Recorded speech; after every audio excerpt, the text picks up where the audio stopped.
Bueno, muy buenos días, le damos la más cordial bienvenida a la doctora Paulina Rivero Weber. Si me permiten, voy a leer algunos datos curriculares de ella para que sepamos de quién estamos hablando.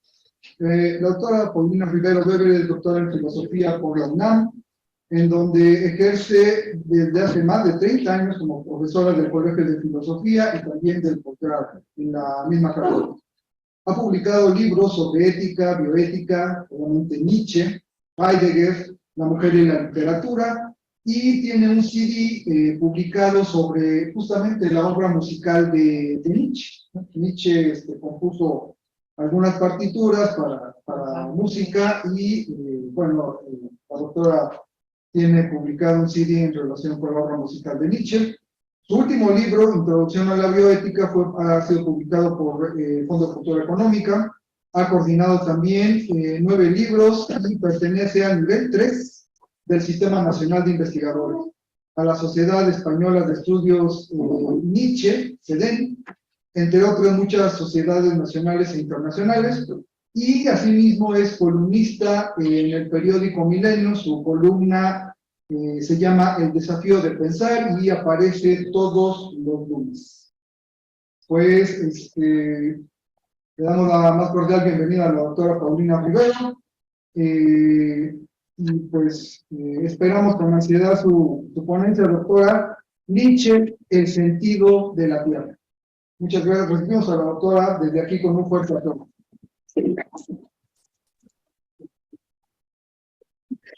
Hola, ¿qué tal? Muchísimas gracias por esta oportunidad de estar con ustedes, por esta invitación.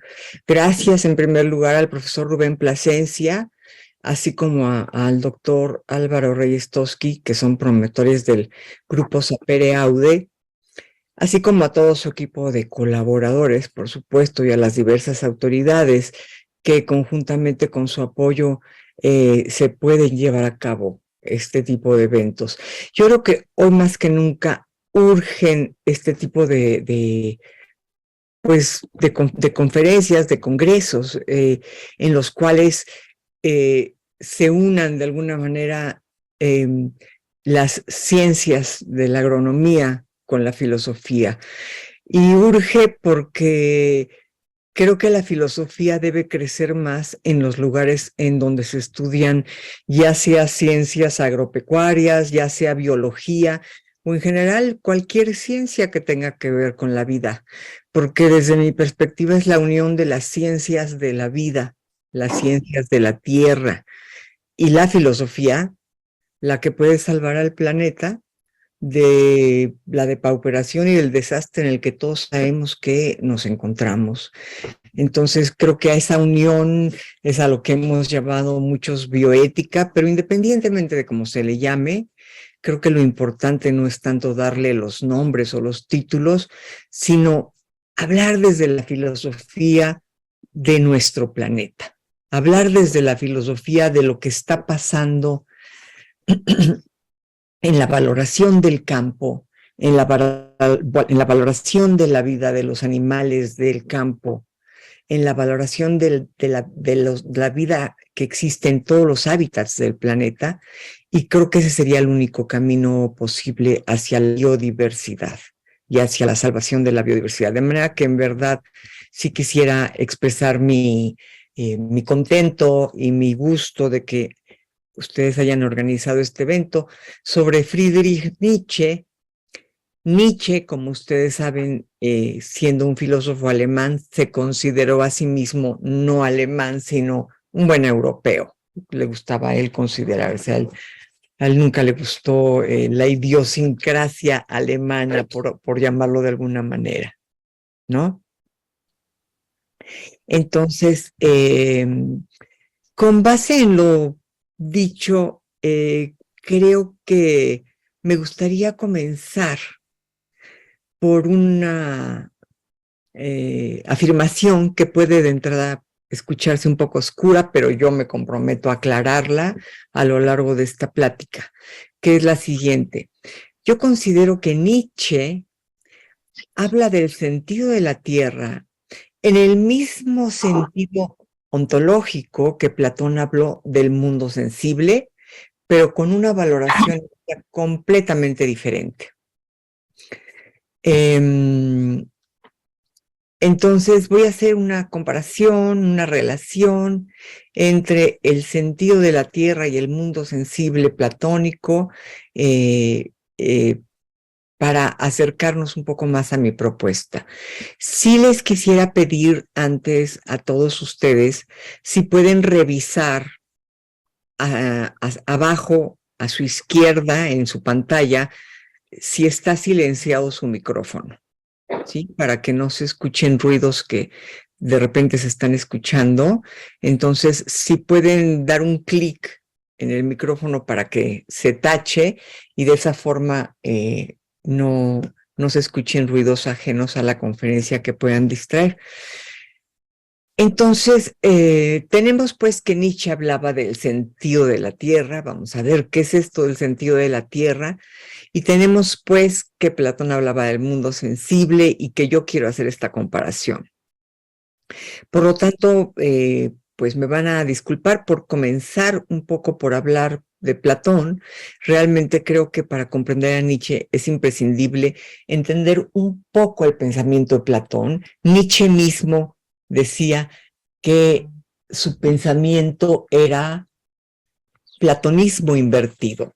Entonces, bueno, si queremos comprender qué es un platonismo invertido, pues tenemos que comprender qué es el platonismo. Entonces, muy brevemente voy a referirme a Platón. Bueno, tenemos esta imagen del Platón dualista, ¿no? Del Platón que hablaba siempre de el Platón del Fedro, el Platón del Fedón, y sabemos pues que con el pasar del tiempo Platón matizó estas posturas, ¿no?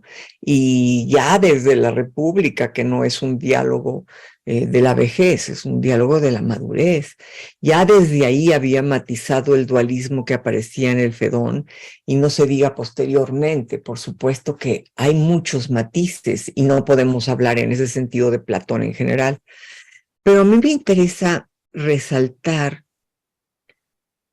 una interpretación muy simplista de Platón, que fue la que permeó el cristianismo,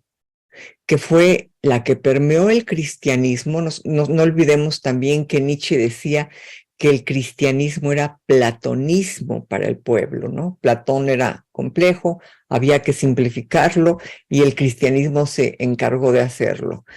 Entonces, bueno, hay un dualismo del cual quizá no podamos tanto culpar a Platón, porque Platón, insisto, a lo largo de sus diálogos matizó mucho, bordó fino, pero este dualismo pasó de manera un tanto radical al resto de la ideología propia de la religión dominante, que fue, como ustedes saben, el cristianismo y todas las variantes del cristianismo.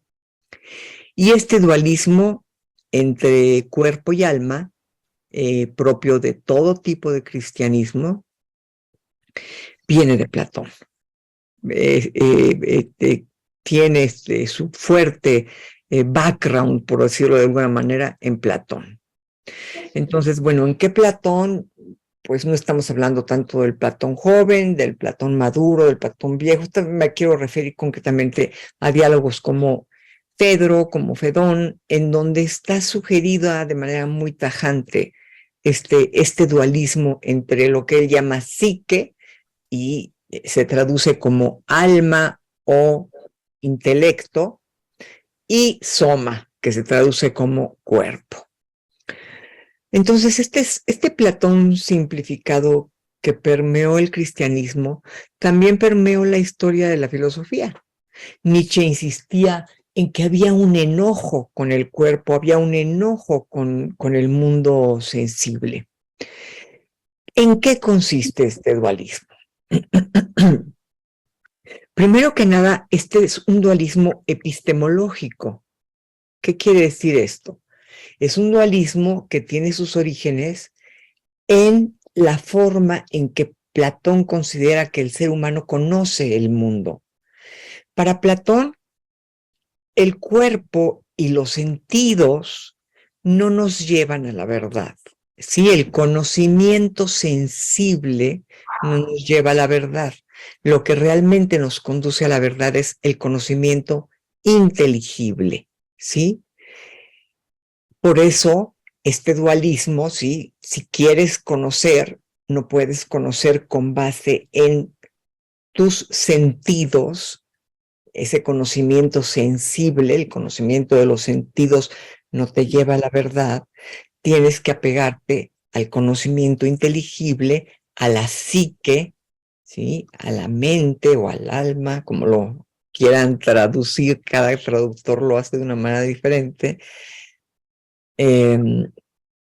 pero no es el cuerpo, pues, el que te va a llevar al conocimiento. Entonces, de este dualismo entre cuerpo y psique, que es un dualismo epistemológico, ¿sí? Conozco con la psique, no con el cuerpo, muy pronto se traduce en un dualismo ético, porque una cosa es decir, con el cuerpo no puedo conocer la verdad la puedo conocer con la psique, y otra cosa es decir, el cuerpo es malo y la psique es buena.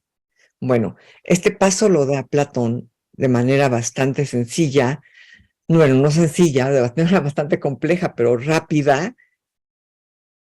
y hay un paso del dualismo epistemológico al dualismo ético, ¿sí? Platón llega a decir en algunos diálogos de madurez que, pues que el cuerpo es, el cuerpo nos llena de males, el cuerpo y sus males, el cuerpo y sus exigencias, el cuerpo y sus problemas, no pueden compararse con la santidad de la psique, que no nos da males, que siempre nos da placeres que pueden durar, que los placeres intelectuales, a diferencia del cuerpo. Entonces, ya que epistemológicamente el cuerpo no conduce al conocimiento, el cuerpo y sus sentidos, ¿sí? El sentido de la vista, del tacto, del oído, del olfato, del gusto, el cuerpo y sus sentidos conocen solamente el mundo sensible y no conocen el mundo inteligible que se intelige a través de la psique. Entonces va a haber en Platón esta dualidad entre el mundo sensible, que de alguna manera queda por debajo del mundo inteligible, ¿sí? Como un mundo de segunda. Bueno, acuérdense ustedes de la alegoría de la caverna, ¿no?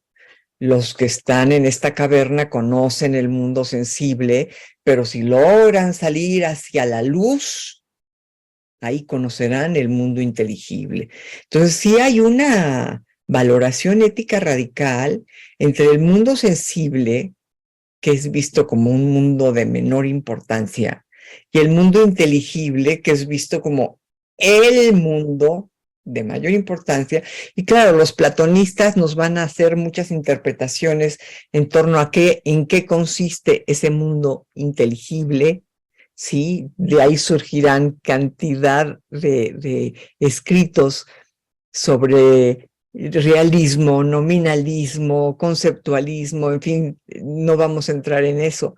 No, simplemente quiero decir es algo sumamente complejo, pero de lo que no podemos dudar es que hay un dualismo entre mundo sensible y mundo inteligible, y que ese dualismo epistemológico termina siendo un dualismo ético en el cual el mundo sensible queda por debajo del mundo inteligible, ¿sí? Entonces, la psique queda por encima del cuerpo, ¿sí? La psique es nuestra verdadera identidad, está encarnada en un cuerpo que es una especie de cascarón y que es lo de menos, ¿sí? Y ese dualismo se va a heredar al cristianismo y se va a heredar a la filosofía. Entonces, todo esto nos va a llevar a una devaluación brutal de todo lo que es el mundo sensible. Esto es de los sentidos, del conocimiento que obtenemos a través de los sentidos, frente a ese otro mundo inteligible que es el mundo de las ideas, ¿sí? Y a mí lo que me interesa señalar es que ya un poco entrando en Nietzsche ya, tanto la filosofía como la religión evolucionó durante años, digamos, prestando oídos y dando diferentes formas y diferentes interpretaciones y diferentes juegos entre estos dos mundos, sensible e inteligible, llamándolos de diferentes maneras. Pero la filosofía fue muy susceptible de caer en lo que Nietzsche llamó el enojo con los sentidos, el enojo con el mundo sensible. Entonces, Nietzsche reclama un regreso a lo que él llamó el sentido de la tierra y reclama el olvido del mundo celestial, el olvido de ese otro mundo, porque el único mundo que conocemos es este mundo. Nietzsche dirá en Zaratustra, el otro mundo, al otro mundo no podemos conocer, no podemos ni saber de qué estamos hablando. Entonces, ¿por qué basar toda nuestra conducta, nuestras normas morales, nuestra forma de ser, nuestra ciencia, nuestra técnica, nuestras ideas? ¿Por qué basarlas en un mundo del cual no conocemos nada cuando tenemos este mundo que sí podemos conocer? Todo el pensamiento de Nietzsche es un reclamo por regresar al mundo sensible, regresar a este mundo en que vivimos y olvidar ese mundo celestial, ese mundo de las ideas, ese mundo del bien, y centrarnos en hacer una ética para este ser terrestre que somos y no para seres angelicales que no habitan en este planeta. Hacer una ética para este ser humano que somos y dejar, dice Nietzsche, dejar de esconder la cabeza en el mundo celestial. Es una metáfora, ¿no? Ustedes se acuerdan de este animal que esconde la cabeza bueno, no la esconde, pero pareciera que esconde la cabeza en un hueco, ¿no? Nietzsche dice, nosotros escondemos la cabeza en el mundo celestial y no queremos enterarnos de lo que es este mundo, cuando lo que necesitamos es voltear nuestra vista hacia este mundo en que vivimos y hacer una ética a la medida humana, no a la medida de los ángeles ni a la medida de los seres celestiales. Entonces, él va a denunciar que hay un enojo con los sentidos, que esta exaltación del mundo celeste conlleva un enojo con los sentidos y por lo mismo un enojo con el cuerpo. ¿Y a qué sociedad podemos aspirar cuando nos asumimos como seres cuyo cuerpo es malo y cuya psique o cuya alma es buena? ¿Y en dónde está el alma? ¿Quién sabe? Pero el cuerpo está aquí y es malo. Claro, lo que sucede, dice Nietzsche, es que hemos creado una sociedad de neuróticos. Y lo que quiere es invertir por completo, transvalorar por completo todas estas ideas, voltearlas de cabeza para que, por eso dice que es platonismo invertido su pensamiento.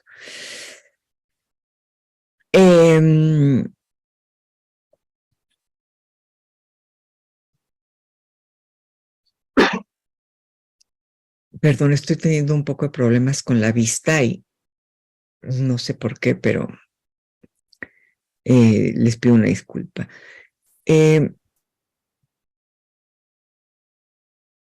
Ante este enojo, pues, con los sentidos y ante esta exaltación del mundo celestial que en realidad no conocemos, lo que va a hacer Nietzsche es crear una serie de bagajes, una serie de conceptos para referirse a este mundo. Y un concepto central desde mi perspectiva es el concepto del cual hoy he querido hablar, que es el concepto de el sentido de la tierra. Es uno entre muchos. El único modo en que realmente podemos conocer el mundo en que vivimos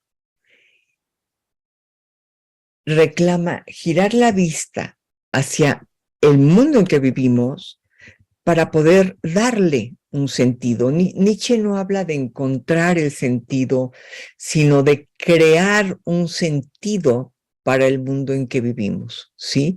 Y esta creación de sentido, ¿sí? Responde a que no podemos saber si el mundo como tal tiene un único sentido. De hecho, Nietzsche se opone a la idea de que el mundo pueda tener un único sentido, ¿sí? Nietzsche considera que el mundo, la existencia toda, no puede tener un único sentido y considera que la persona que te diga el mundo tiene un sentido, no te va a decir y es el tuyo, te va a decir y es el mío y va a tratar de imponerlo, ¿sí? O sea, nadie te va a decir, el mundo tiene un sentido y hay una verdad única y es la tuya. Más bien te va a decir, el mundo tiene un sentido, hay una verdad única y es la mía y tienes tú que aceptarla y si no la aceptas te bombardeo. ¿Sí? Entonces, lo que propone Nietzsche es un relativismo moral, pero muy claramente explicado, y a través del estudio de su relativismo podemos darnos cuenta de que el relativismo no consiste en que cada quien haga lo que se le dé la gana, sino precisamente en aceptar que los valores son relativos a sus circunstancias históricas, a sus circunstancias materiales reales, que los valores son relativos al individuo que está asumiendo esos valores, que no son los mismos los valores que nos motivan en México en el siglo XXI que los valores que motivaban a Esparta en el siglo III antes de Cristo. Han cambiado los valores. Entonces, relativismo no quiere decir que cada quien haga lo que quiera. Relativismo quiere decir aceptar que los valores son relativos y que por lo mismo hay que explicarlos, a diferencia del absolutismo. Absolutismo viene de absoluto, lo absuelto, lo que no requiere justificación. Entonces, hay un gran peligro en los absolutismos. Los absolutismos son valores sueltos, absueltos, no requieren explicarse. Y cualquiera que te diga, yo tengo un valor que es absoluto, no va a aceptar que tú no lo consideres como tal. Entonces, el relativismo, a diferencia del absolutismo, pone sus valores sobre la mesa para decir, desde este contexto y desde esta perspectiva, estos son los valores que pueden promover una mejor convivencia social. Están ahí no como valores absolutos, están ahí para ser discutidos, para ser dialogados, para ser comentados. Y esta es pues la postura de Nietzsche. Nietzsche dice literalmente, mi bien y mi mal son estos, y así los quiero, mi bien y mi mal, no tuyo, no de los demás, no lo quiero imponer a nadie. Claro, y ustedes me dirán, bueno, pero tiene que haber una limitante. Bueno, claro que tiene que haber una limitante. Mientras no se dañe a nadie, no tenemos por qué imponer nada a los demás. ¿Sí? Eso es, esa limitante, esa regla de oro, creo que no necesita muchos argumentos. O sea, mientras no se esté haciendo daño a nadie, no tenemos por qué imponer un valor y no tenemos por qué no respetar a una persona o a una vida.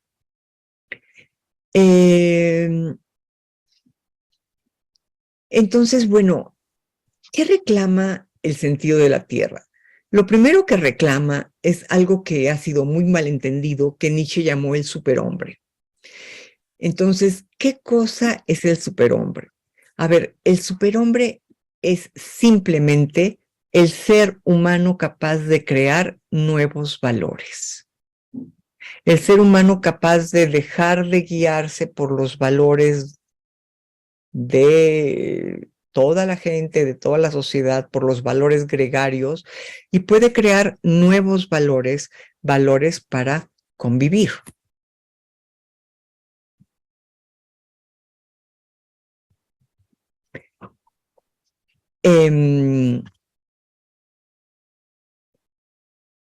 Si ustedes recuerdan el Zaratustra, el Así habló Zaratustra, es muy claro en esto. La primera parte del texto habla de lo que Nietzsche llamará las 3 transformaciones del espíritu.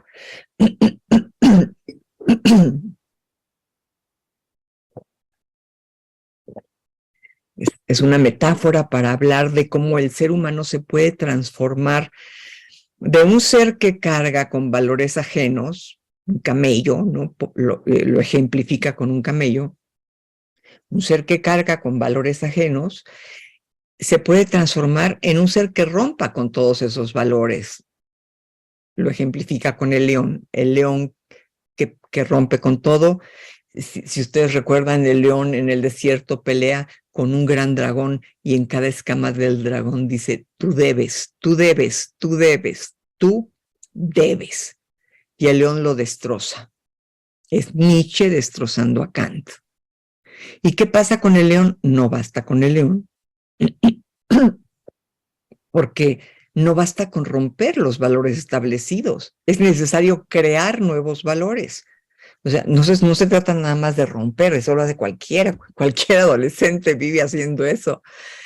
Se trata más bien de romper los viejos valores para poder crear valores mejores. Si no, ¿para qué? Entonces, esos valores mejores, esos valores vitales,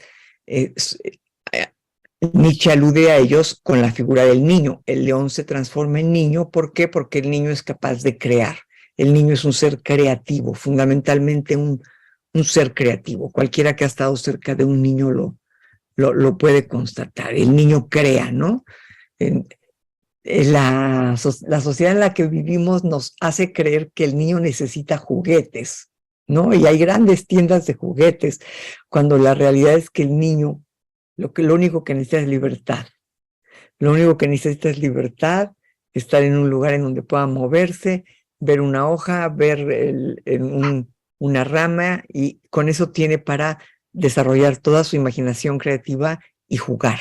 Eso es todo lo que necesita. Un charco de agua, no necesita juguetes. Entonces Nietzsche toma la imagen del niño como la imagen de el ser creativo por excelencia. ¿Y qué quiere decir con esto? Que lo que realmente el superhombre es el ser capaz de crear nuevos valores, el ser capaz de darnos nuevas tablas de valor, el ser capaz de no solo romper con la moral establecida, sino generar una nueva serie de valores, ya no como absolutos, esa es la gran diferencia, pero sí nuevos valores para poder convivir, valores para la convivencia, que no se presumen como absolutos, que se saben a sí mismos creaciones humanas y que por lo mismo están siempre dispuestos al cambio, a la discusión, a la generación de nuevos valores, y por eso mismo no se estatifican. Entonces, hay otra parte de Zaratustra en donde, y con esto retomo a Platón, en donde el niño, este personaje a través del cual Nietzsche pretende hablar del superhombre, el niño dice, cuerpo soy. Entonces, con esto llegamos a la revaloración del mundo sensible. El niño dice, cuerpo soy, y eso es todo lo que soy. ¿Qué quiere decir cuerpo soy y eso es todo lo que soy? En Nietzsche existe un nuevo concepto de cuerpo. Nietzsche reformula la concepción del cuerpo. Para Nietzsche el cuerpo no van a ser nada más los músculos y los tendones o nuestros órganos vitales, nuestros pulmones, nuestra sangre. Para Nietzsche el cuerpo va a ser definido como una unidad dotada de un único sentido. O sea, todo lo que soy es cuerpo, quiere decir que toda la dignidad que yo como ser humano poseo está en mi cuerpo, ¿sí? Que mi cuerpo no es algo de segunda categoría frente a un mundo superior, que mi cuerpo es algo que importa, que mi cuerpo es lo que más, lo más preciado que hay. Y parte de mi cuerpo, por así decirlo, no parte, sino esta unidad dotada de un único sentido, comprende todo cuanto somos: sensibilidad, inteligencia, intuición, capacidad para razonar, ¿sí? Pero fíjense ustedes, la capacidad para razonar, la razón, ¿sí? La razón entendida como la capacidad para razonar. La razón no es más importante que la sensibilidad o que la intuición. No, para Nietzsche la razón es simplemente una parte de la totalidad que somos.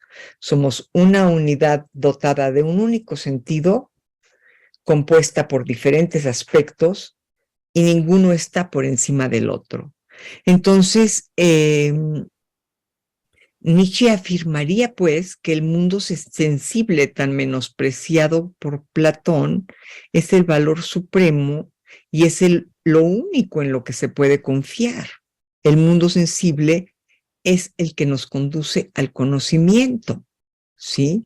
Pero ojo, porque en el mundo actual, en el mundo en que vivimos, saliendo un poco de Nietzsche y acudiendo al mundo en que nos movemos todos, nos hemos distanciado bastante del mundo de los sentidos, ¿sí?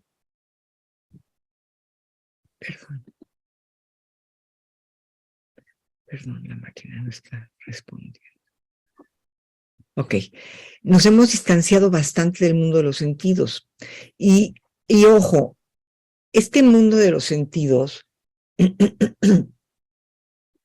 es el mundo que compartimos precisamente con otros animales.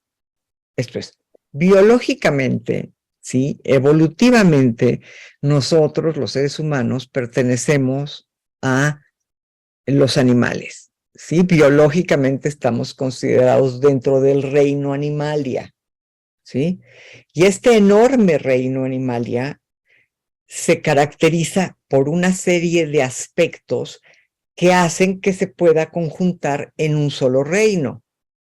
Esos aspectos que conjuntan al reino animalia no son la razón.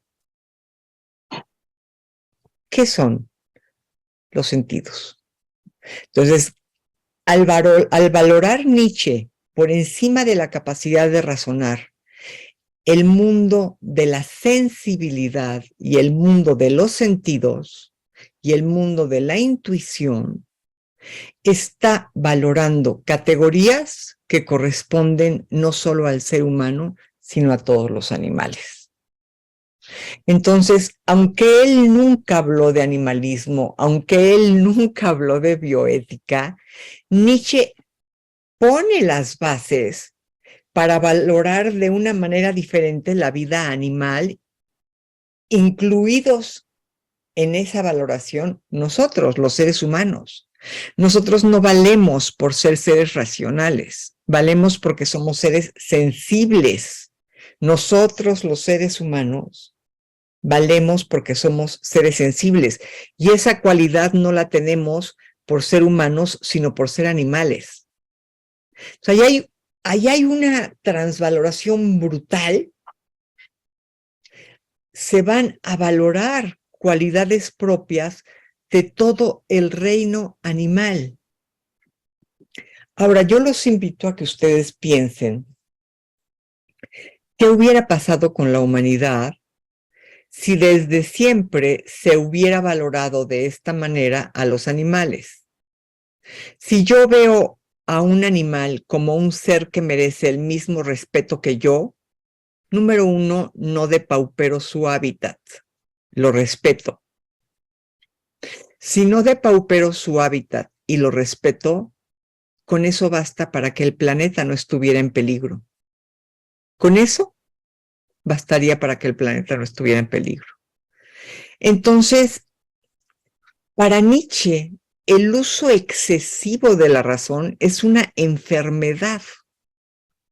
¿Sí? Querer comprender la vida a través, dice Nietzsche, del ojo ciclópeo de la razón. ¿Por qué el ojo ciclópeo? Acuérdense de los cíclopes, estos seres que tenían un solo ojo, ¿no? Es como Nietzsche dice, queremos ser como cíclopes de la razón, querer entender todo a través únicamente de la razón. Y olvidamos que somos seres dotados de muchas otras herramientas que vamos relegando al olvido y que terminamos por menospreciar. Bueno, esas herramientas se las adjudicamos a los animales, ¿sí? Y decimos, las compartimos en la medida en que somos parte de los animales. Pero como somos animales superiores, también podemos razonar. Y la sospecha de Nietzsche es, ¿no será que justamente por arrancarte de ese mundo animal has generado una enfermedad que es la capacidad de razonar y la has llevado al extremo de creer que a través de ella puedes conocer todo y eso te ha llevado a la destrucción del planeta? ¿No será que la aplicación de tu conocimiento racional desensibilizado, ¿sí? Que hace a un lado la sensibilidad, que hace a un lado la capacidad para sentir, y que por lo mismo devalúa o no valora de manera adecuada la capacidad para sentir, que ha hecho a un lado la intuición? ¿No será que ese ojo ciclópeo te ha turbado la vista, te ha hecho ir por el camino equivocado y por eso has devastado al planeta? Porque no has tenido ni la sensibilidad para entender la vida animal, no has tenido tampoco la capacidad para tener empatía con los seres sintientes. ¿Con quién tenemos empatía? Con los seres racionales. Y eso con algunos. Sí, nuestra empatía se va cerrando cada vez más, ¿no?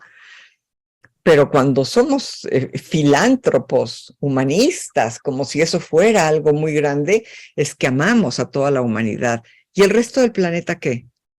¿Cuándo vamos a dejar de ser humanistas para comenzar a ser ecologistas o para comenzar a ser amantes de todo cuanto existe y respetar los nichos ecológicos y respetar la vida de los demás animales? ¿En dónde está la biomasa que existía hace 200 años? ¿En dónde están los animales? Yo les digo en dónde están. Yo les puedo decir en dónde están los animales.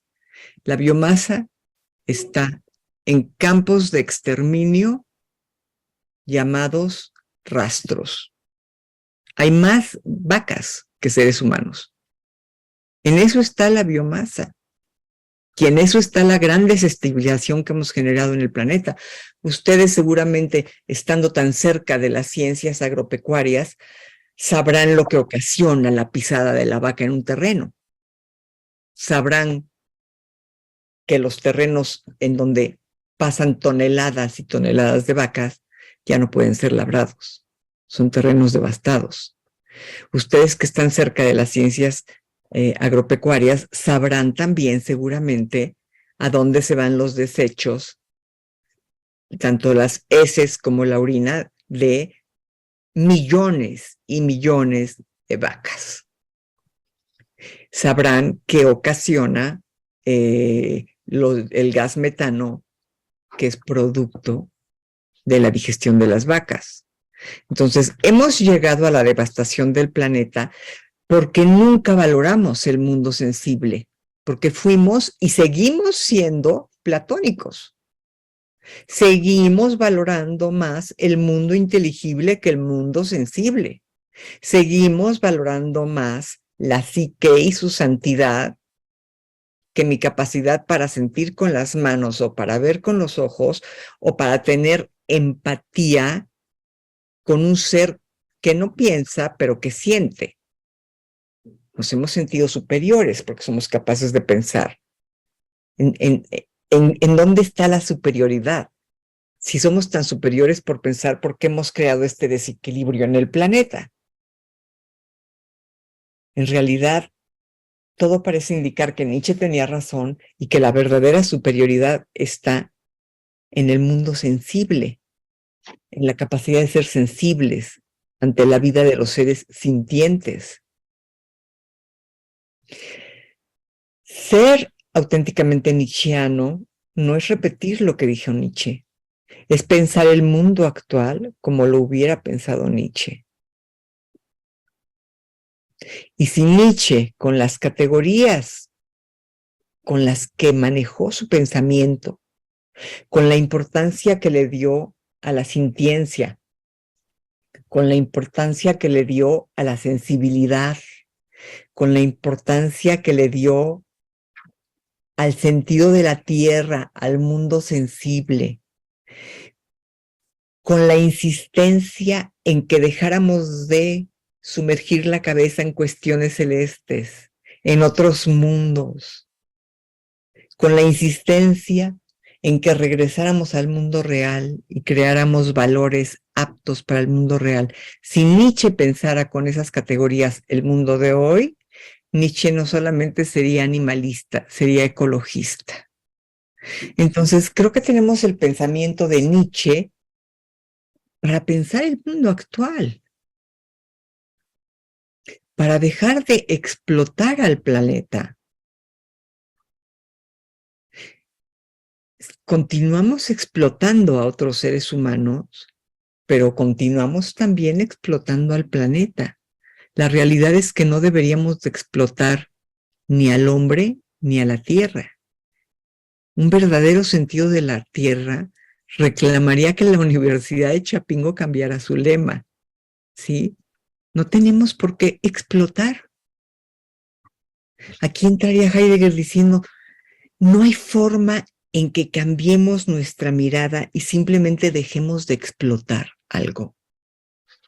Y simplemente dejemos de tomar al mundo como algo que está ahí para ser explotado. No podemos pensar que el mundo está ahí para ser respetado.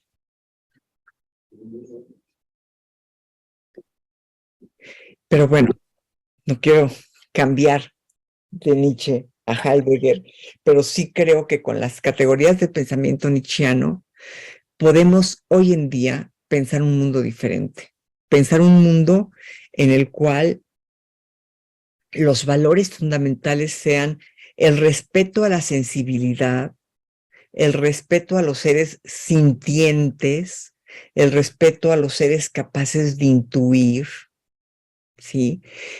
Y la razón, la facultad de razonar, la razón, diría Nietzsche, esa es como una cereza en el helado. Así lo dice, pero no es el helado. La razón es algo meramente, pues sí, decorativo. ¿Sí? Y nuestro problema ha sido que hemos creído que es lo más importante y que podemos conocer todos los misterios del mundo a través del ojo ciclópeo de la razón.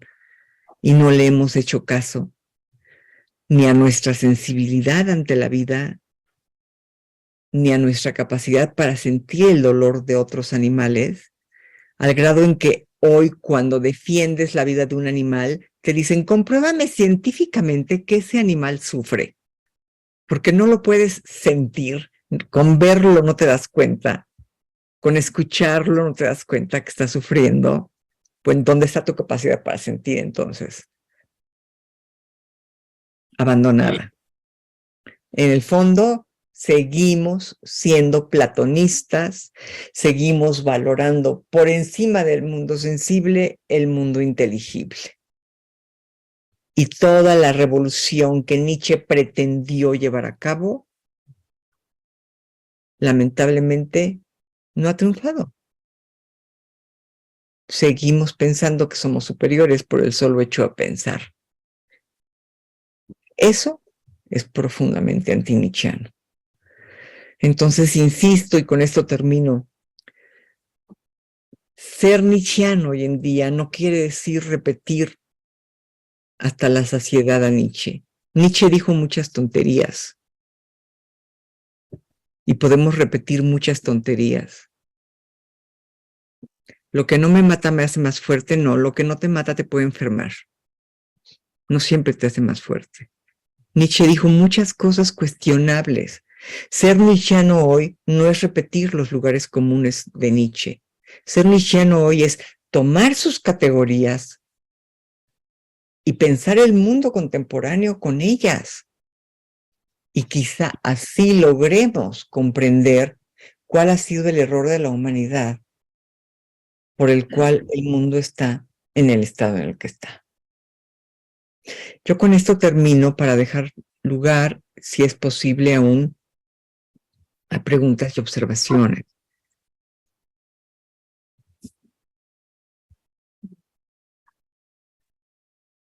Pues le agradecemos mucho a la doctora Paulina Rivero Weber pues, sentido crítico de tomar a Nietzsche, esta propuesta final de tomar a Nietzsche en serio, pero tomarlo contemporáneamente significa, como bien lo dijo, tomar las categorías no de manera dogmática y repetirlo, sino pensar creativamente cómo Nietzsche, cómo es que podemos aplicar estas categorías para entender y para transformar el mundo contemporáneo.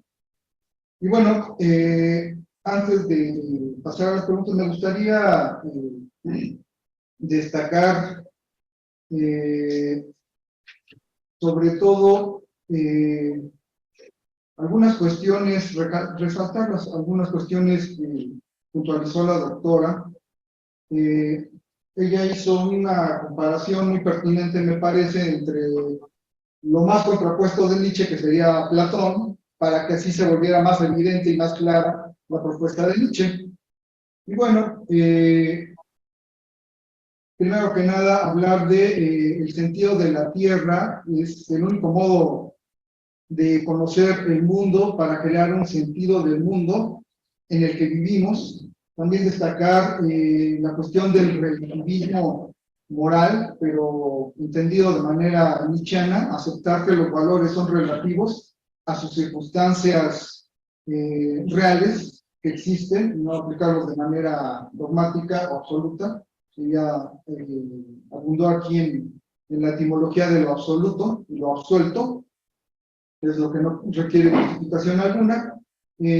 También resaltar y aclarar este sentido del superhombre como el ser humano capaz de crear nuevos valores y de dejar de generar valores gregarios, seguir simplemente a la masa. Y esta puntualización de la metáfora de los tres estadios, el camello, el león y el niño, para que el superhombre verdaderamente es este ser creador, jugador, inventivo que es el niño.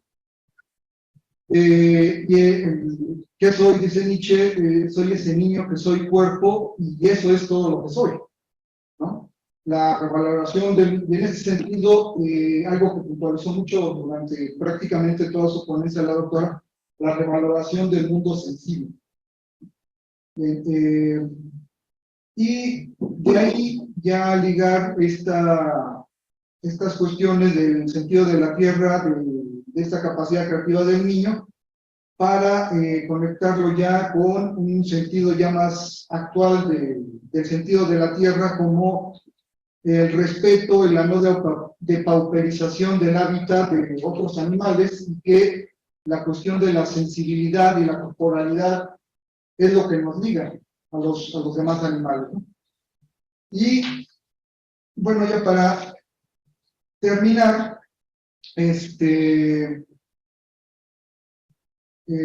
decir que justamente hemos perdido la brújula por arrancarnos esta sensibilidad y poner en el pedestal a la cuestión racional que supuestamente nos hace superiores, ¿no?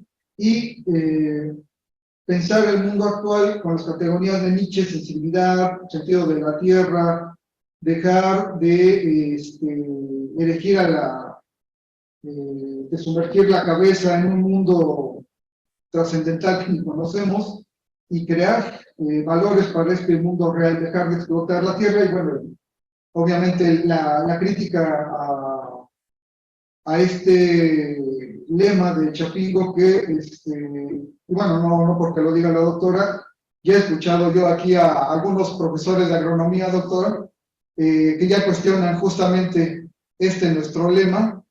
Dijeron, bueno, con Marx y otros ya supimos que hay que dejar de explotar a los seres humanos, pero Rubén, si me lo permites aquí hacer una acotación, a mí los lemas en general me parecen muy peligrosos. Lo es el de la UNAM también. El concepto de raza ya ha sido abolido desde la biología y me parece que debemos abolirlo desde la ética.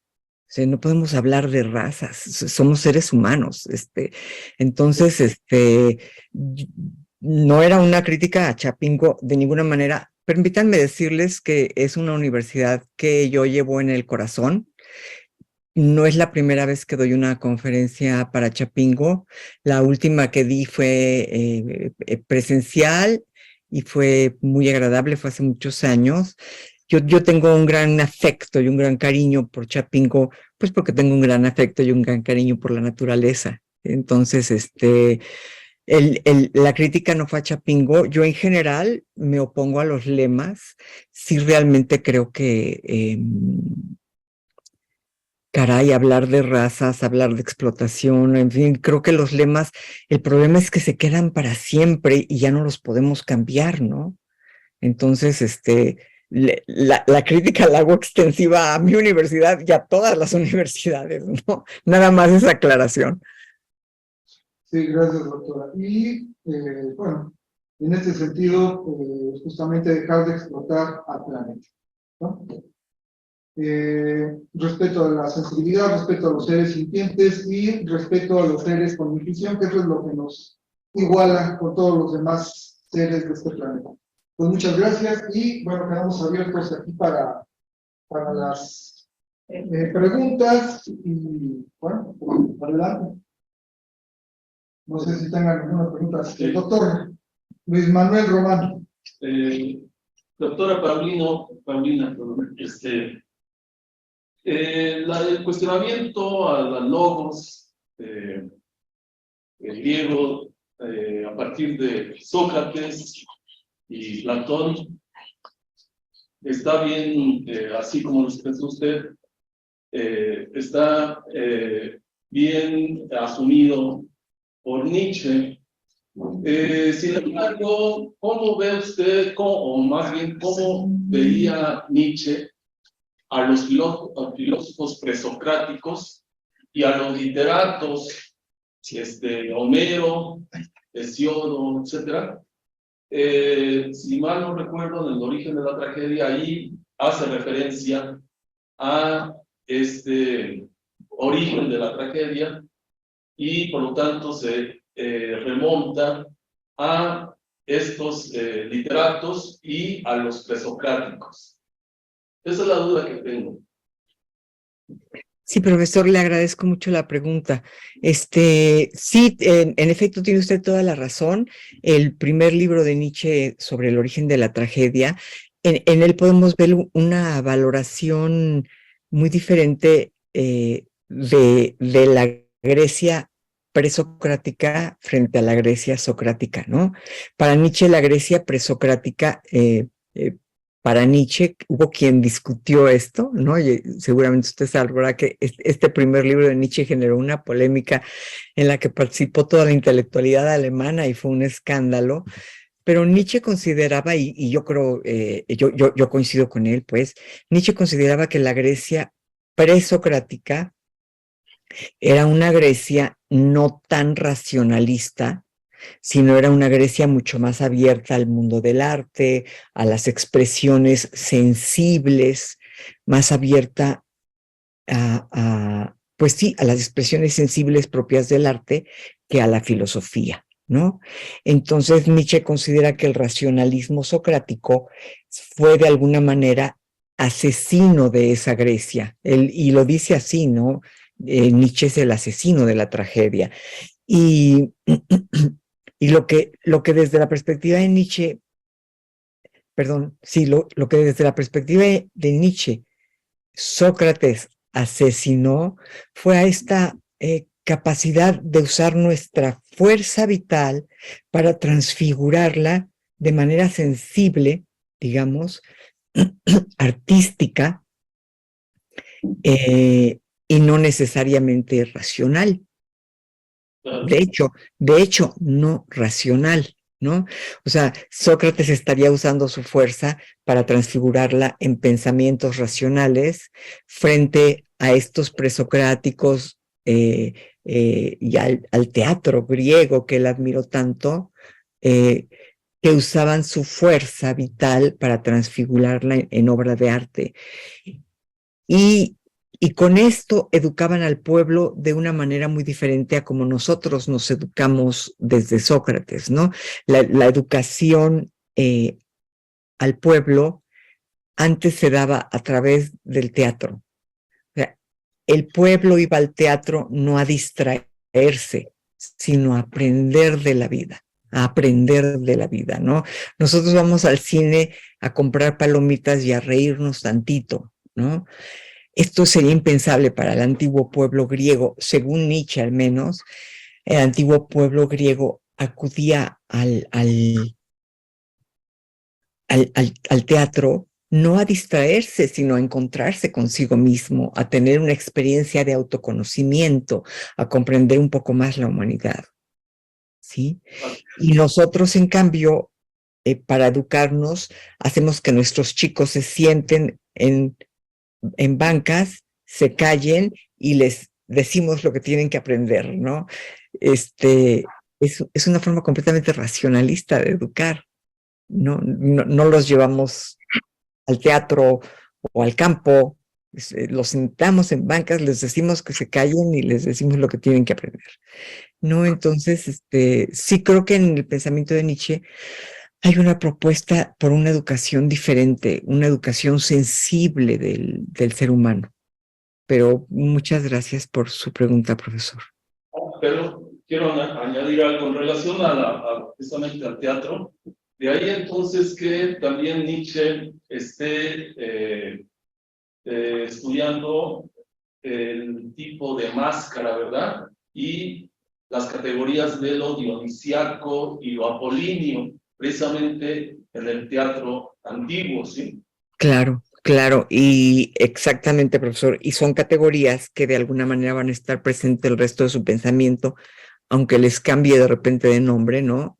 Pero Sí. creo que en ese libro al que usted ha hecho referencia se encuentra todo el pensamiento de Nietzsche. Por ahí Colli dijo que era uno de los libros donde Nietzsche alcanzó a ver todo el camino y que incluso después olvidaría muchos aspectos que logró ver en el nacimiento de la tragedia. Bolívar Echeverría a mí me llegó a decir que para él el libro por excelencia de Nietzsche, el gran libro de Nietzsche, era El nacimiento de la tragedia, que es la obra a la que usted está haciendo referencia. Sí, así es. Bueno, pues muchas gracias, doctora. No sé si Tenemos Sara Nieto, Ajá. tiene la mano levantada para participar. Sí. Por favor, no sé si abra su micrófono o dice Sí. por el chat. Buenas tardes, sí, doctora Sí. Rivero. Doctora Rivero, mi pregunta es, ¿la ciencia es hoy el resultado non plus ultra del intelecto humano? ¿Hemos llegado a donde estamos con la ciencia a la cabeza?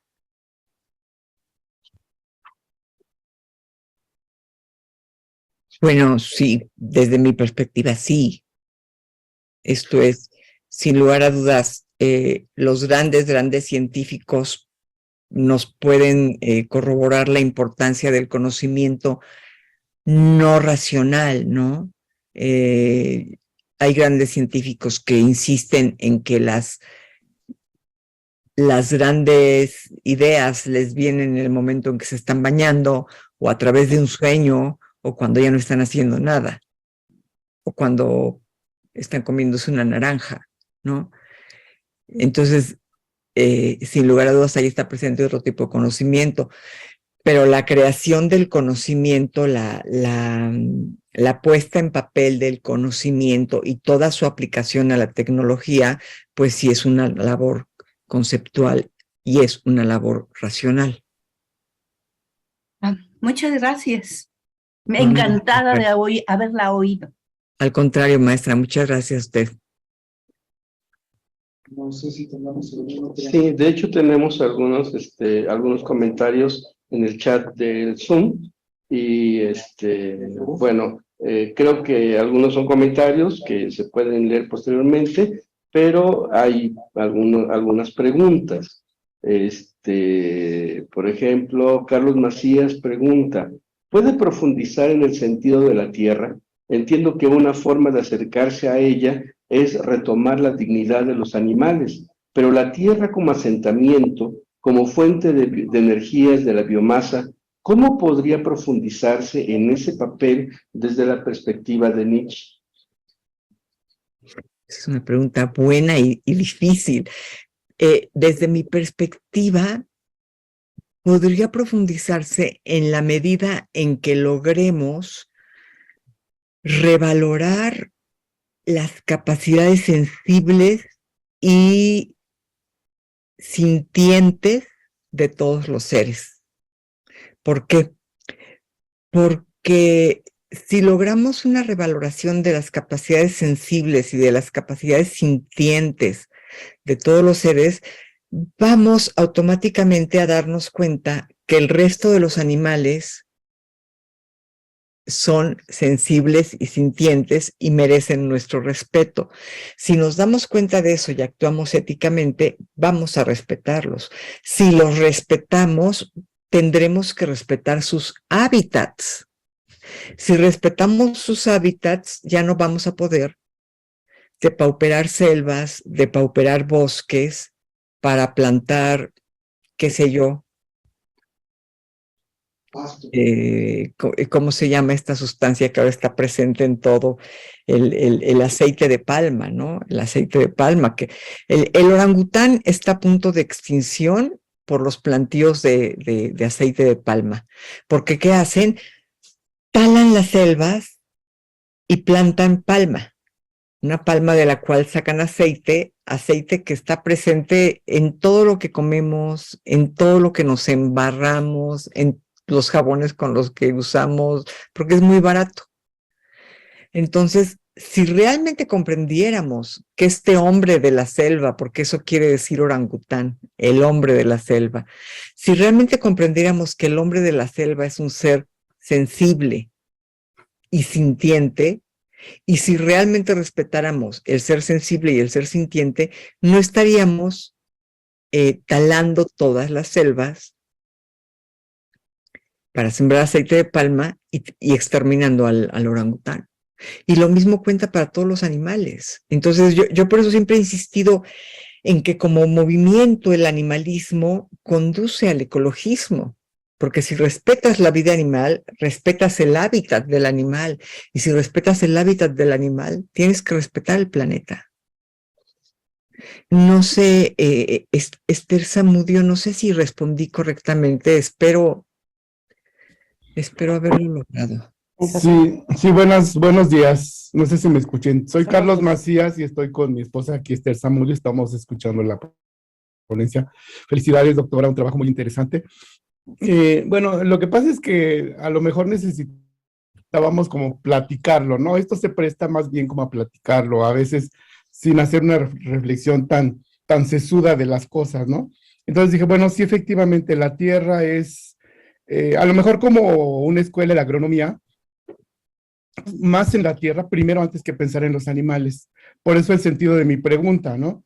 Usted habló de la dignidad de los animales y de que es importante cuidar su hábitat, pero a lo mejor aquí en Chapingo pensamos la tierra, pues donde van a estar los cultivos, la tenemos que nutrir, la tenemos que evaluar para ver si no tiene demasiada contaminación o cómo están sus sustancias. A lo mejor un poco en ese sentido era mi reflexión, ¿no?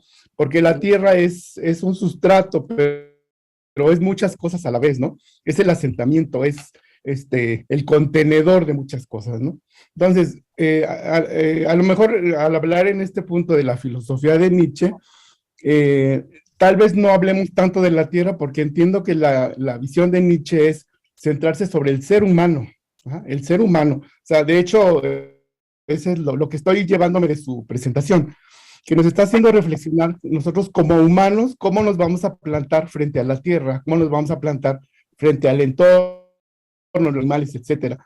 Pero es el reconocernos, no solamente como razón, sino el reconocernos como esas otras dimensiones que usted habla, el sentir, el percibir, el no solamente ser pensadores, ¿no? No somos solo seso. Entonces, digamos, a lo mejor en ese punto es donde hacer ese comentario. Y también quería comentar, ya que me permitieron, hacer la reflexión de que yo soy sociólogo y he estado leyendo, o releyendo más bien últimamente a Max Weber, y me doy cuenta que casi la exposición que usted lleva, pues se ve que Max Weber retoma esa esencia del hombre, en el sentido de, bueno, la redundancia, ¿no? El sentido de la acción del hombre para trabajar en comunidad, para buscar, digamos, bueno, se me van las palabras, el sentido de la acción, como un punto central de lo que sería el actuar del hombre, no solamente la razón, sino su sentido en el contexto donde está, en el momento histórico. Y y bueno, digamos, ahí es donde lo quiero dejar. Su presentación me suscitó muchas inquietudes, entonces pues por ahí la puedo dejar. Muchas gracias, muy amable. Sí, al contrario, yo soy la que agradezco porque aparte de todo el tiempo que estuve pensando en esta conferencia, había una palabra que no lograba encontrar y usted me la acaba de dar. O sea, todo lo que yo quería era justamente plantear cómo desde el concepto del sentido de la tierra en Nietzsche, que no tiene que ver con la tierra como la palabra que usted acaba de darme, sustrato, que no tiene que ver con la tierra como sustrato, sino como el sentido de la tierra como la creación de un ser capaz de forjar nuevas moralidades, ¿no? Moralidades no absolutas, moralidades aptas para el ser humano. Mi interés era demostrar cómo desde ahí se puede llegar en efecto al sentido de la tierra como sustrato, ¿no? Como, bueno, pues respetando, mostrando que las categorías del pensamiento nietzscheano nos pueden ayudar hoy en día en la defensa del planeta, ¿no? En la defensa de la vida animal y por lo mismo en la defensa del planeta. Entonces, esta palabra caray, no sabe usted cuántos diccionarios consulté y la puse en inglés para traducirla, soil, ¿no? Sí. No la encontraba y usted dijo sustrato. Ahí está la palabra, ¿no? Sí, Entonces, más bien yo se lo agradezco a usted. Se me fue la voz, no escucho. Gracias. Ok, tenemos dos participaciones más, tres participaciones aquí en la sala. Le daríamos la palabra. Perdón, se fue el sonido. Gracias. Ah, caray. ¿Tenemos problemas con el sonido? A ver. No, en mi caso no. ¿Sí nos escuchan? Sí, yo te escucho, los escucho muy bien. Ok. Nos comentan que sí se escucha bien, Carlos, en los otros discos. Bueno, entonces le daríamos a Karen, al maestro Miguel, y La maestra Lulu. tenemos a la maestra Lulú y también a Claudia de Lara. Pues adelante en ese orden. Gracias. Doctor Molina, muchas gracias por tu presentación. Me quedo con algunas dudas y esa que quiero plantear, me parece muy interesante. Le pediría si pudiese notar en este aspecto de la cuestión del cuerpo, ya que nos hablaba que a partir de él es el único elemento que nos permite, más bien toda la dignidad que yo poseo, nos decía, está en mi cuerpo. Pero ¿qué pasa si lo pensamos a la luz del siglo XXI, en el que muchos cuerpos son desechables y que tienen que cumplir con ciertas características para poder pertenecer a esta sociedad del siglo XXI, en el que, retomando a Bolívar Echeverría, ya lo decía, tenemos que ceñirnos a esta cuestión de la blanquitud, ¿no? Digamos, con ciertas características propiamente físicas, ¿no? Y ya por un lado, en la cuestión de la naturaleza o el acercamiento al mundo sensible, ¿qué es lo que sucede cuando este cuerpo justamente, la manera en la que me estoy apropiando o cómo concebiríamos el elemento del habitar? Señalaba, ¿no? Al final de su intervención, como para retomar un poco a Heidegger también, cómo podemos concebir este elemento del habitar uniéndolo con el propio cuerpo, es decir, desde cómo habitamos nuestro propio cuerpo, pero también ese habitar, cómo lo relacionamos con el elemento de la naturaleza, es decir, cómo nos relacionamos con la tierra propiamente, como ese espacio en el que se supone nos tenemos que desenvolver y que más que, digamos, respetarlo, como lo decía, lo que hacemos es explotarlo, ¿no? Pero también con los otros, digamos, seres vivos que nos permiten también desenvolvernos en este mundo. Entonces me parece que ese habitar sería, no sé, más bien como de, estamos en el mundo, pero ¿cuál es nuestra relación con él, no? Y qué pasa también con estos cuerpos que en realidad no cumplen con lo que se demanda o que más bien son cuerpos desechables y que al final de cuentas este mundo, acercarnos a lo sensible a partir de ese cuerpo, pues no para todos es posible, ¿no? En esa medida. Gracias. Cuando usted habla de cuerpos desechables, ¿a qué se refiere? Perdón. Sí, que son explotados, que cumplen con la funcionalidad, digamos, en un ámbito de explotación en la, no sé, en la producción, es decir, que llegas a cierta edad y ya no funcionas para ese trabajo. Ok. Bueno, creo que la forma en que nos relacionamos con nuestro cuerpo en nuestra sociedad sí es una forma sumamente enferma. Creo que Nietzsche tenía razón cuando decía o cuando se cuestionaba qué tipo de sociedad puede surgir de una concepción filosófica en la cual la mitad de lo que somos es malo, ¿no? Esto es esta asociación entre la psique y el soma, entre la mente y el cuerpo, como un cuerpo como de segunda frente a la mente, ¿no? Sí creo que la relación que tenemos con nuestro cuerpo es una relación muy enferma y sí creo particularmente que yendo un poco pues fuera de Nietzsche, sí creo que la relación que tenemos con nuestro cuerpo es fundamentalmente capitalista. Esto es, si nuestro cuerpo es visto por otros y por nosotros mismos como mercancía. Sí creo que es como mercancía que debe de cumplir con ciertos requisitos. Entonces, caray, yo no conozco a una mujer que no esté a dieta. A mí me sorprende ver mujeres tan delgadas a dieta. A mí me sorprende ver mujeres que me dicen, yo jamás en la vida voy a comer ni un plátano ni un mango. Y yo digo, pues es una desgracia, el plátano es rico en potasio. ¿Por qué te vas a privar de engordan? Punto. Entonces, sí creo que nuestra relación con nuestro cuerpo es completamente enferma, completamente capitalista, que estamos constantemente obligando a nuestro cuerpo a ser una mercancía que sea apta para la compraventa, aunque no queramos verlo así.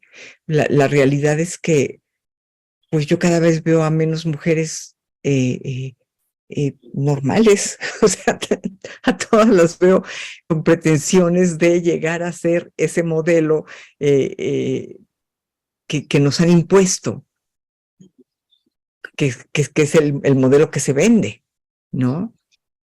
Y me parece muy triste y muy lamentable, y me parece que tendríamos que tomar conciencia de eso y no seguir esos dictámenes que vienen aparte de una sociedad ajena a la nuestra. No sé si respondí su pregunta, profesora, perdón. Sí, gracias. ¿Desde quién estaba? ¿Miguel? Doctora, gracias por tu plática amena, sencilla y elocuente. Muchas gracias. Le quiero hacer una pregunta muy elemental. En el libro Humano, demasiado humano, Nietzsche habla del lenguaje, pero como de el discurso, como fuera un artificio del hombre en el que empaña acciones, como que el lenguaje llega para justificar algo que no es justificable. Yo lo veo, o sea, comparado con lo que vivimos en la actualidad, lo veo, por ejemplo, con empresas que depauperan, por ejemplo, el mar, las empresas petroleras. Una empresa, la Standard, contamina el mar, pero promete entregar, no sé, $20,000 anuales para preservar la mariposa azul, por decir algo. Pero gasta $20,000 en preservar la mariposa azul y $20 millones en decir que está preservando la mariposa azul. Entonces, quisiera preguntarle qué opina a este respecto del discurso que está en todo. Gracias, doctora. Sí, muchas gracias por su pregunta. Mire, yo englobaría este tipo de discursos dentro de lo que se ha llamado el capitalismo verde. Esto es la idea que desde el capitalismo es factible donar 20 millones para salvar a la mariposa o para hacer X, y por el otro lado invierto miles de veces más en deshacer, no en deshacer, pero pues en llevar a cabo actividades que destrozan el océano o destrozan los montes o etcétera, ¿no? Yo creo que ese es el discurso del capitalismo verde, y creo que no es viable, y creo que no sirve de nada, y creo que es darnos como humanidad a tole con el dedo. Yo creo que si en verdad queremos cambiar, tenemos que comenzar por aceptar que los valores éticos y que los valores ecológicos del capitalismo no pueden salvar al planeta. El capitalismo necesita producir, y producir requiere explotar, y el planeta ya no da para más. Esto es, creo que realmente tenemos que encontrar otra forma de convivir, otra forma de ser, otra forma de comportarnos con el planeta. Yo no creo que el capitalismo verde ofrezca una solución real. Pero muchas gracias por su pregunta, que me permite decir esto. Gracias. Gracias, doctora. Estaba la maestra del grupo, por favor. Acércate un poco. Acerca un poquito de discusión. Ahí está bien. Está bien, gracias. Doctora, buenos días a todos. Bueno, muy interesante su plática, y la verdad es que a mí me generó pues muchas reflexiones, pero una de ellas que me parece muy interesante es cuando habla acerca dice, el uso excesivo de la razón es una enfermedad. Si es una enfermedad o genera una enfermedad, y de qué tipo de enfermedad estaríamos hablando, ¿no? Esa es una. Y otro punto de reflexión también es cuando utiliza usted la palabra empatía, que tiene que ver definitivamente con el respeto. ¿Qué está pasando en la actualidad, siglo XXI, decían, con esta capacidad de empatizar que tenemos como seres humanos, y que lo menciona Nietzsche también? ¿Qué está pasando actualmente y qué desde su experiencia y desde su sapiencia, por dónde pudiéramos comenzar por recuperar este valor? Porque también mencionaba en su plática que es importante crear nuevos valores, ¿no? No desechándolos, sino como redireccionándolos. ¿Cómo pudiéramos, para vivir mejor en un contexto pues más tolerable, cómo pudiéramos, o desde dónde pudiéramos comenzar a trabajar para recuperar esta empatía, no solamente por el medio, sino también por el ser humano, que desde mi punto de vista en este siglo XXI se está perdiendo? o a lo mejor se está modificando, no lo sé. Pues sería todo. Gracias, doctor. Sí, bueno, la primera cuestión que usted menciona es la cuestión de la razón como una enfermedad. Va en el sentido, al menos en el pensamiento de Nietzsche, va en el sentido de que un ser dotado de múltiples facultades, cuando abandona a todas menos una, digamos, se enferma de eso, ¿no? Entonces, si nosotros abandonáramos nuestra capacidad de razonar para únicamente intuir, pues también sería igualmente absurdo. No podríamos pretender conocer el mundo únicamente intuyendo, ¿no? Bueno, lo que hemos hecho es intentar conocer el mundo únicamente a través del uso de la razón. Entonces, en esto consistiría la enfermedad de la humanidad, ¿no?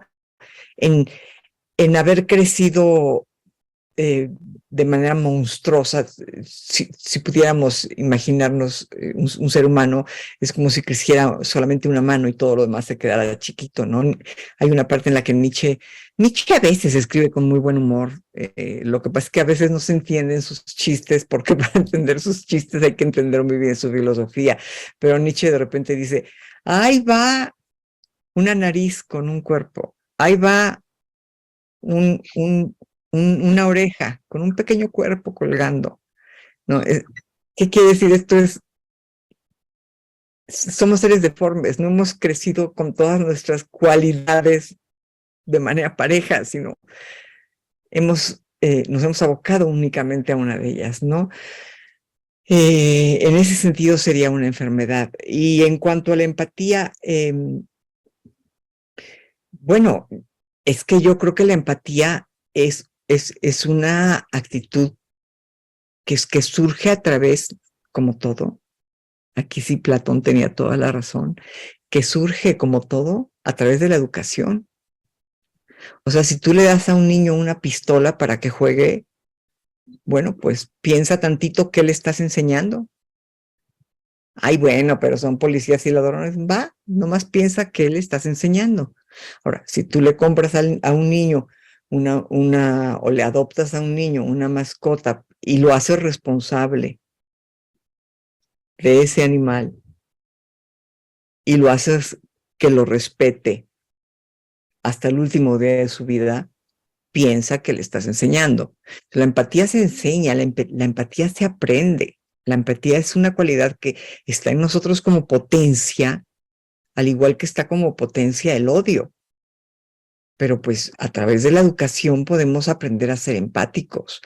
En los países más avanzados, en los países en donde, caray, uno dice, híjole, quién sabe cómo lograron eso. Bueno, en primer lugar, no son tantos millones, siempre se mantuvieron con una tasa de crecimiento muy baja, pero en países en donde han logrado una civilización más y una cultura más civilizada, la educación de los niños incluye trepar árboles, observar escarabajos, nunca matar un animal.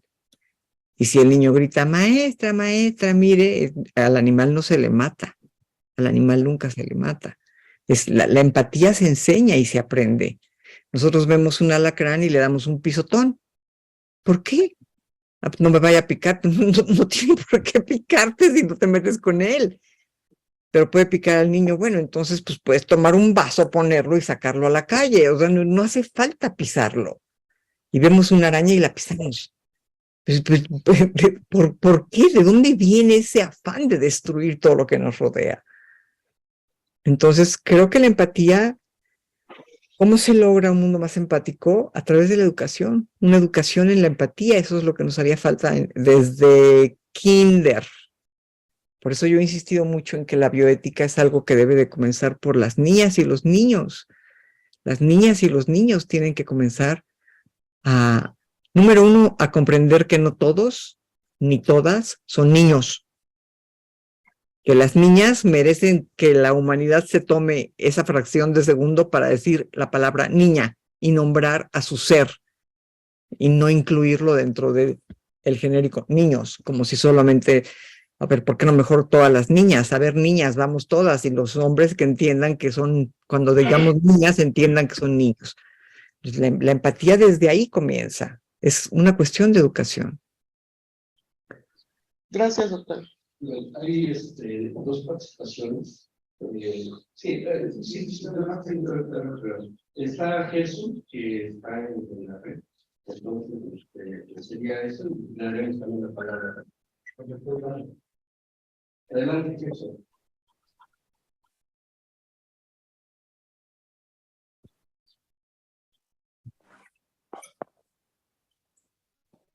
Hola, buen día, ¿me escuchan?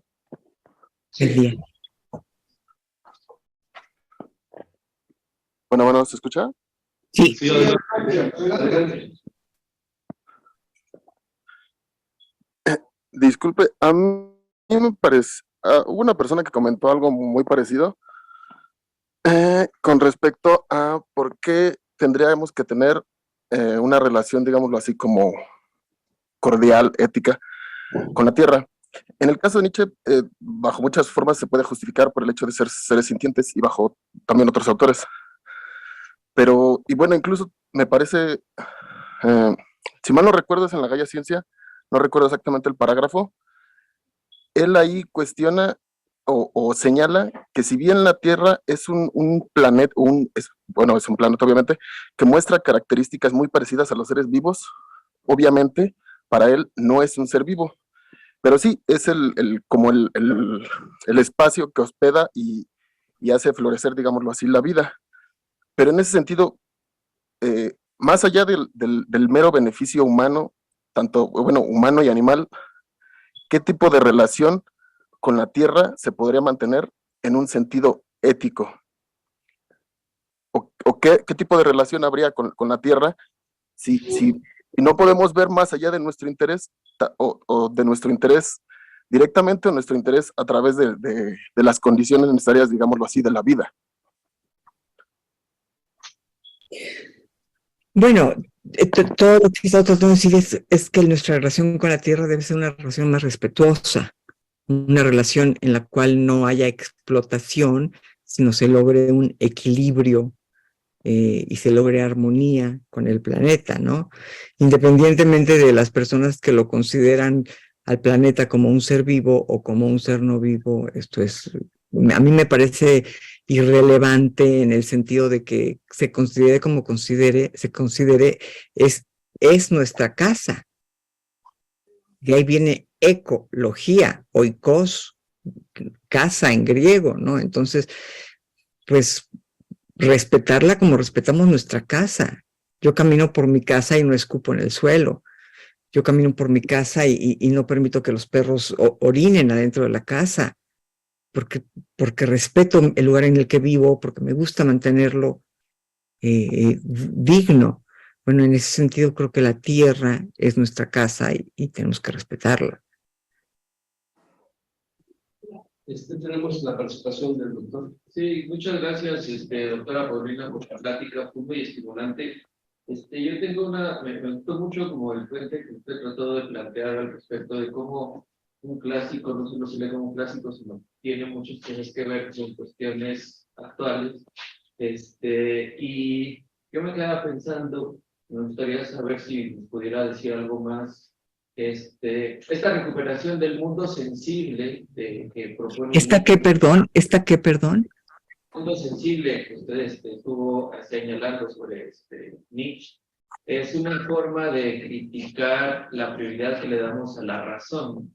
Entonces, en ese sentido, usted también haría extensiva esta crítica a la idea de que en la actualidad la ciencia siempre es la primera respuesta para todos los problemas. Y entonces tendríamos que pensar formas que apelen a otro tipo de aspectos, ¿no? Por ejemplo, usted mencionaba ¿por qué se pide evidencia del sufrimiento de los animales para dejar de reproducir ciertas prácticas, ¿no? Que no existe ahí un elemento de empatía, ¿no? De experiencia corporal que nos dice detengamos eso. Pero eso se reproduce en muchos aspectos porque hoy en día vivimos en un mundo en donde la evidencia científica es la que nos guía un sinnúmero de acciones y actitudes, ¿no? Entonces, me gustaría saber su opinión al respecto, ¿no? ¿Usted cree que la ciencia tendría que sí ser uno de los pilares de nuestras decisiones, pero quizá no darle esta prioridad o dar que sea esta primera respuesta que sustente todas las acciones que requerimos como sociedad, como colectivo? Sí, bueno, la ciencia es digna de bendecirse en el sentido en que, bueno, hoy en día la ciencia en muchos momentos de nuestra vida nos salva, ¿no? Esto es finalmente acudimos al médico y el médico, gracias al desarrollo científico, puede ayudarnos, puede salvarnos la vida y en ese sentido, pues la ciencia, todo nuestro agradecimiento a la ciencia. Pero creo que hay cierto tipo de ciencia que ha caído en una soberbia brutal, sobre todo en los lugares en los que la ciencia estudia a los animales, concretamente en las facultades de veterinaria, sobre todo cuando hay zootecnia, como es el caso de la UNAM, ¿sí? Cuando hay zootecnia, pues a lo que se enseña no es a curar animales ni a respetar animales, sino a cómo usar tecnológicamente a los animales, ¿no? Entonces, creo que en esos ámbitos la soberbia de la ciencia ha hecho mucho daño. Porque, y se los digo porque me ha pasado a mí. Tú estás viendo un orangután. Yo les invito a que vayan un día a ver al único orangután que existe, porque el otro ya se murió. El único orangután que existe en el zoológico de Chapultepec. Se llama Toto. Yo les invito un día a que vayan a ver a Toto y que me digan si necesitan pruebas científicas para ver que ese animal está enloquecido, deprimido y muerto de sufrimiento. Es un animal con rastras, no tiene el pelaje del orangután, son unas rastras y se arrastra por la pequeña sala de exhibición que tiene un vidrio y se arrastra a un rincón y se arrastra a otro y es una cosa espantosa verlo. A mí me ha tocado estar ahí y que llegue un niño y se ponga a llorar un niño. ¿Y qué le pasa a ese señor? ¿Por qué ese señor está así? ¿Por qué lo tienen encerrado? A mí me llama mucha atención esta sensibilidad en los niños, ¿no? Y alguna vez que tratamos bueno, colaboré un poco en un intento de llevarlo a un santuario, una tipa con toda su soberbia me decía, hay que medir su bienestar. Yo le decía, pero, o sea, ¿qué necesitas medir? O sea, ¿no lo estás viendo? No, hay que medirlo. Se tiene que medir. Se tiene que medir. Para eso hay tablas, para eso los veterinarios tenemos tablas que indican si el animal está sano y emocionalmente bien o mal. Emocionalmente bien o mal, bueno, con verlo un día, verlo 5 minutos, pero bueno, ahora, si quieres verlo 24 horas, velo 24 horas. ¿Dónde está la capacidad de sentir, de empatía, para darte cuenta que ese animal está sufriendo? Pues no existe esa capacidad en muchas personas. ¿Por qué? Porque pues, no han sido educadas en ella. Entonces, bueno, yo sí creo que las facultades, no facultades, no quiero confundir, que las escuelas que tienen que ver con cualquier tipo de relación con el medio ambiente y con los animales, tendrían que tener asignaturas filosóficas desde las cuales se les explicara las razones de la empatía y se les educara en la empatía. Lamentablemente, a lo mejor ya estamos muy grandes a esas alturas, ¿sí? En universidad, para aprenderlo. Pero bueno, nunca es tarde. Ojalá se comenzara desde la infancia y se comenzara desde casa. Dejemos de comprarle armas a nuestros hijos. O sea, si le compras a un niño un muñeco, ¿qué le estás enseñando a un niño al que le compras una muñeca? Le estás enseñando que puede ser un buen padre. Ah, no, pero se va a hacer marica, ¿no? No. Le estás enseñando que puede ser un buen padre. Y si le compras una pistola, le estás enseñando que la puede disparar. Entonces, desde ahí comienza nuestra educación. Y desde ahí comienza la revolución de todo el sistema educativo. Es difícil, pero si no empezamos, no nos va a dar tiempo de salvar al planeta. Pues queremos agradecerle, doctora Paulina Rivero, su participación en este seminario. Hay una pregunta más, mientras preparamos ya la presentación del doctor Gonzalo Chávez, que a mí me parece muy interesante. Dice, hay esperanza, ya desde ahí ya tenemos un problema, ¿no? De que la humanidad retome los valores de las culturas originarias. ¿Qué piensa usted de los principios éticos de Carta de la Tierra? A mí me pareció una pregunta interesante porque nos vincula a una propuesta que por ahí circula mucho, que es, pues, desde mi punto de vista, el problema de romantizar también los principios de las comunidades, ¿no? Originarias. Eso habría que, no medirlo, pero sí tenemos que repensar, que reflexionar. Sí, agradezco de hecho esta pregunta que yo tomaría más que como pregunta, como una observación. Esto es, y una observación muy, muy lúcida y muy inteligente. La opción no está solo Dios dónde y en solo Dios qué filosofía. La opción está ahí. O sea, finalmente, las culturas originarias vivieron, bueno, no todas, pero digo, hubo muchas culturas originarias que vivieron en armonía con el planeta. Hay mucho que tenemos que aprender ahí. O sea, no tenemos que ir a los países escandinavos para ver cómo hacerle para tener un mundo más armonioso. Basta con que vayamos a cualquier sitio en donde haya una cultura originaria. No digo que todas, yo comprendo que algunas fueron muy violentas, pero hay muchas culturas originarias en nuestro país y en Mesoamérica y en general en toda América que convivieron en armonía con el planeta. De ellas podemos aprender, por supuesto que de ellas podemos aprender. Yo agradezco esta observación que, insisto, no es pregunta, es una observación y una observación muy buena y muy, muy inteligente. Muchas gracias.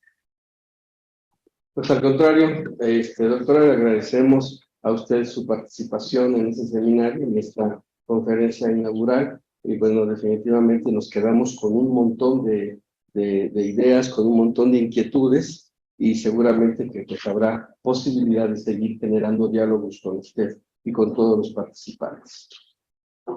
Muchas gracias a ustedes, ha sido un honor y espero que les haya resultado interesante. Para mí, pues siempre será un honor compartir con la Universidad de Chapingo, a la que, insisto, le tengo un respeto y un aprecio muy, muy profundo. Les agradezco mucho, muchas gracias Rubén por la invitación y saludos a todos, que sea un congreso muy, muy exitoso. Chao. Hasta luego, gracias.